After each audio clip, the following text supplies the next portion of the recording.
లేపాక్షి భూములపై చర్యలు చేపట్టాలని టీడీపీ అధికార ప్రతినిధి నేలాయపాలెం విజయ్ కుమార్ ప్రభుత్వానికి విజ్ఞప్తి చేశారు.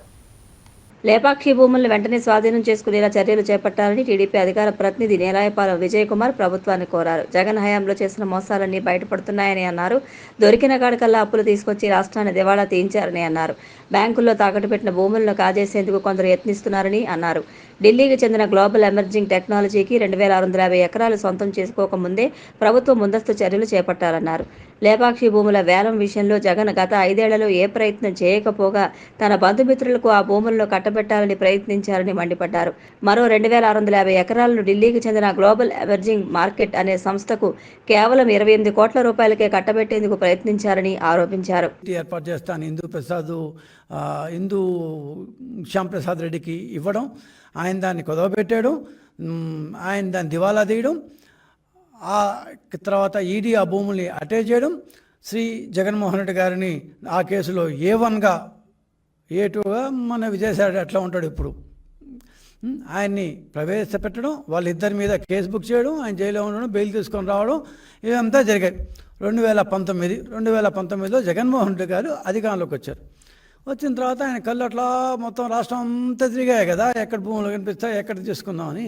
ఈ 8844 ఎకరాల్లో 4190 ఎకరాలు అనుకుంటాను మొత్తం అప్పట్లో హిందూ శ్యాంప్రసాద్ రెడ్డి బ్యాంకుల్లో కుదవబెట్టి లోన్ తీసుకున్నాడు. దాదాపు 4000 కోట్ల రూపాయలు లోన్ తీసుకున్నాడు. ఆ లోన్లో కట్టలేదు.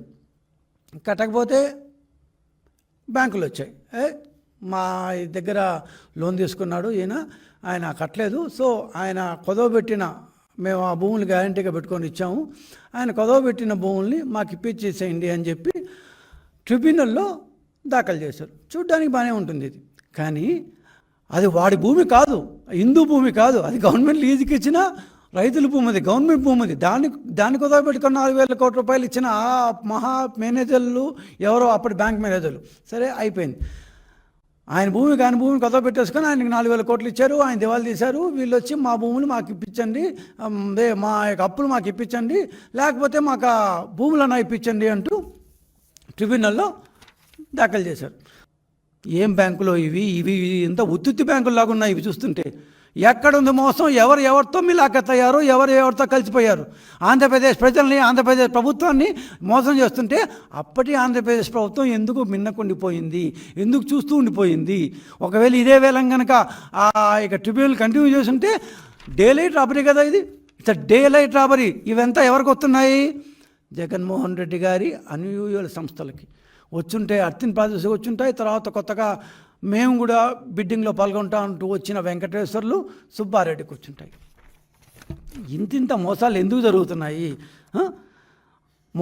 మొత్తం అప్పులో 88% రైట్ ఆఫ్ చేసుకొని 12% ఇచ్చేస్తే వచ్చేస్తారంట, మొత్తం ఇచ్చేస్తారంట.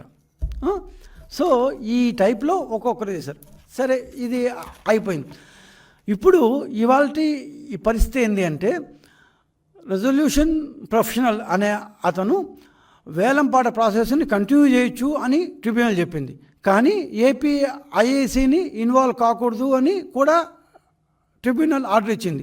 ఈడీని కూడా ఇన్వాల్వ్ కావద్దంటూ ఆర్డర్ ఇచ్చింది. ఎందుకంటే వేలం ఇప్పుడు వేయట్లేదు కాబట్టి. వేలం ఎప్పుడు వేస్తారంటే బ్యాంకులు ఎప్పుడు కావాలంటే అప్పుడే వేస్తారంట. కానీ ఆ భూములు వాళ్ళవి కాదు కదా అంటే అది మళ్ళీ చూస్తూ ఉంటారు. ఇది ఏమి ట్రిబ్యునల్లో ఖచ్చితంగా ఒక సిటిజన్గానే మారుతాను. We are not satisfied with the act of tribunal.